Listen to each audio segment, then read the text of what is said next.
আসসালামু আলাইকুম দর্শক মণ্ডলী, সবাইকে স্বাগতম জানাচ্ছি দ্য নিউজ টুডের আজকের এই ভিডিও। আমরা এখন আছি সুজাহাসি ফাউন্ডেশনের কেন্দ্রীয় কার্যালয়ে। সুজাহাসি ফাউন্ডেশন আয়োজিত জাকাতের অর্থে স্বাবলম্বনকারী প্রকল্প 2000 ছাগল এবং অন্য দুটি পরিবারকে উন্নয়নের অংশ হিসেবে গৃহ নির্মাণের সামগ্রী দেওয়া হবে। বিতরণকালে উপস্থিত ছিলেন স্বাস্থ্য বিষয়ক উপদেষ্টা তাসনিম মাহবুব এবং কোষাধ্যক্ষ আরিফ হাসান, প্রধান উপদেষ্টা মুস্তাফা কামাল স্যার। এ সময় সবার উদ্দেশ্যে সংক্ষিপ্ত পরিসরে বক্তব্য রাখেন সুজাহাসি ফাউন্ডেশনের প্রধান উপদেষ্টা জনাব মুস্তাফা কামাল। ধন্যবাদ আজকের উপস্থিতি সবাইকে।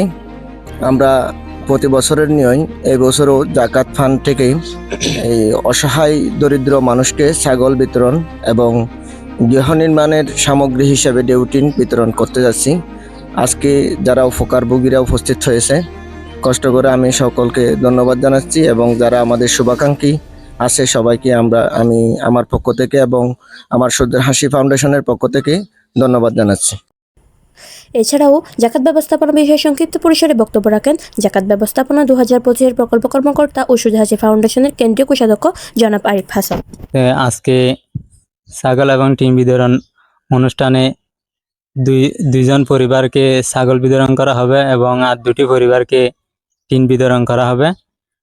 তো ইসলামের পাঁচটি মৌলিক বিষয়ের মধ্যে জাকাত হলো একটি অন্যতম বিষয়।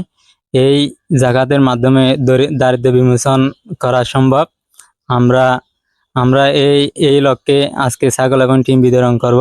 সবার উপস্থিতিতে এই প্রকল্পের ব্যাঘাত এবং উৎস সম্পর্কে বিস্তারিত আলোচনা পূর্বক এই অনুষ্ঠানটি খুব সুষ্ঠুভাবে সম্পন্ন হয়। Sade Siddika, desk reporter, the news today.